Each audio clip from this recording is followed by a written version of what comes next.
Hi guys, my name is Rahul Chauhan and welcome to my YouTube channel. So as a part of my profession, I keep meeting a lot of people.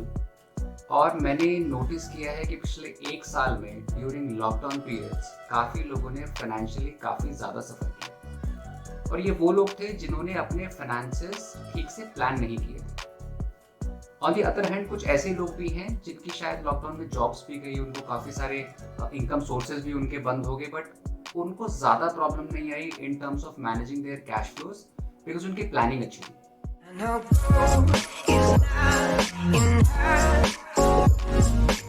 आज हम discuss करेंगे कुछ ऐसे आसान तरीके जिनकी मदद से आप अपने फाइनेंसेस अच्छे से प्लान करते हो। और इनफैक्ट अगर नेक्स्ट टाइम ऐसा कुछ डिफिकल्ट टाइम आया, कोई दोबारा लॉकडाउन लग गया या भगवान ना करे किसी की जॉब चली जाए, तो उस टाइम पे आप अपने कैश फ्लोज, अपने घर के खर्चे अच्छे से मैनेज कर पाओ।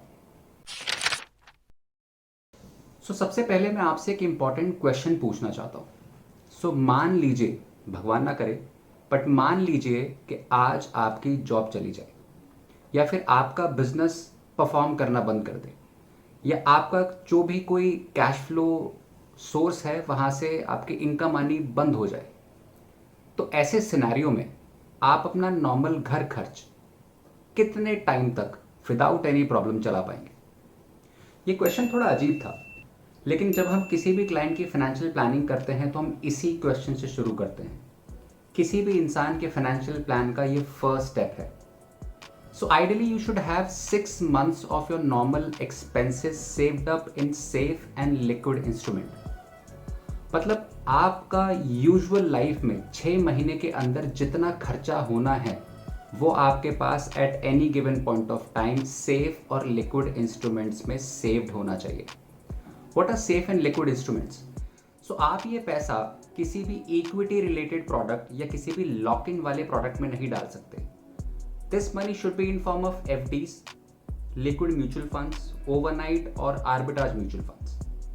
और अगर आप मेरी बात मानो तो आइडियली आपके पास 6 महीने नहीं, 1 साल का खर्चा सेव्ड अप होना चाहिए। So that in case if you lose your job, in case your business is not performing well, so that you have enough time to bounce back from the situation mentally. You have enough time to find a new job, to restart your business, or probably to relocate to some other location. Point number 2 is insurance.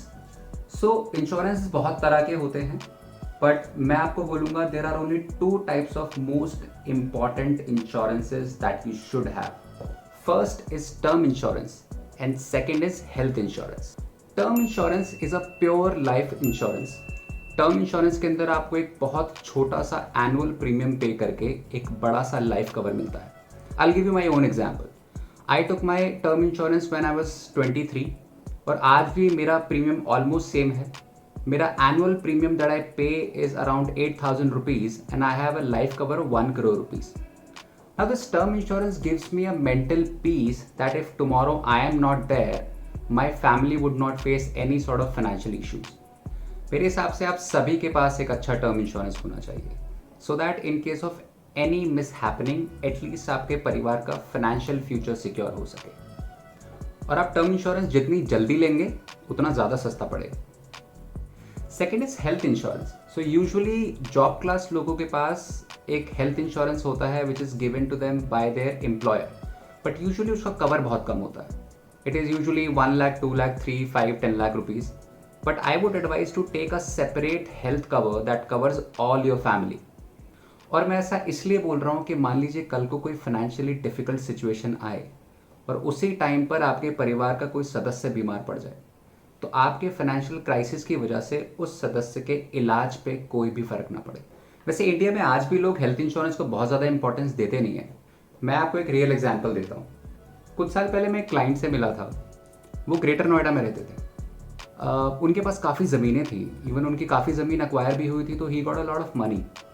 So during my conversation when I suggested him that आपके पास एक अच्छा health insurance होना चाहिए that should cover your whole family, तो उन्होंने मुझे बोला कि राहुल जी, हम गांव के लोग हैं, हम ना घी दूध खाते हैं, हम लोग नहीं बीमार पड़ते हैं शहर वाले लोग, और हमें ये इंश्योरेंस की कोई ज़रूरत नहीं है, हमारे पास काफ़ी पैसे हैं, हम लोग मैनेज कर लेंगे।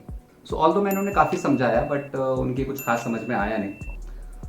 एनीवेज कुछ दिनों बाद मुझे पता लगा कि उन क्लाइंट के पोते को, जो कि कुछ 7-8 साल का था, एक लंग इशू हुआ और विद इन 2 years उस बच्चे के इलाज में उनकी ऑलमोस्ट सारी ज़मीनें बिक गईं। लोगों के घर बिक जाते हैं हॉस्पिटल्स के चक्करों में।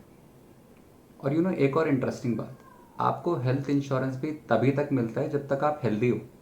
एक बारी अगर आप बीमार पड़े तो फिर आपको हेल्थ इंश्योरेंस भी नहीं मिलता। और आजकल लोगों को लेटेस्ट आईफोन लेना एक बहुत बड़ी नेसेसिटी लगती है, बट उनको हेल्थ इंश्योरेंस समझ में नहीं आता। एंड ट्रस्ट मी, एक नॉर्मल मिडिल क्लास फैमिली के लिए अगर उनके सारे टर्म इंश्योरेंसेस और पूरी फैमिली के हेल्थ कवर का खर्चा निकाला जाए एनुअली, तो वो एक आईफोन की कॉस्ट से कम आएगा। Last but very important point, so हमारे जो हर महीने के फिक्स्ड खर्चे हैं वो कम से कम होने चाहिए। For example EMI, rent, a lot of subscriptions. और इसमें से सबसे इम्पॉर्टेंट है EMI। एक्चुअली आजकल लोगों की आधी ज़िंदगी चल रही है EMI पे। No cost EMI, 0% EMI। इन EMIs के चक्कर में हम लोग वो चीज़ें भी खरीद लेते हैं जिनकी शायद हमें ज़रूरत ही नहीं है। आइडियली आपकी total EMI should not be more than 25 to 30% of your monthly salary. और आजकल लोग छोटी छोटी चीज़ें भी खरीद लेते हैं EMI पे। टीवी, फ्रिज, फ़ोन, फर्नीचर, जूते। आपको ये सोचना है कि वो जो फ़ोन आप खरीद रहे हो ना EMI पे, क्या आपके पास इतने पैसे हैं कि अगर अगले महीने आपकी जॉब चली गई तो आने वाले 6 महीने आराम से कट सके जब तक आपको नई जॉब ना मिले। So there it is. I mean, I can give you a lot more points, but I think these were the most important ones. Savings worth 1 year of expenses, term insurance and health insurance, and third is your fixed monthly expenses to be kept minimum. I hope ये video आपको अच्छा लगा होगा। इससे related जो भी आपके questions हैं आप नीचे कमेंट बॉक्स में डाल सकते हैं and I will respond personally.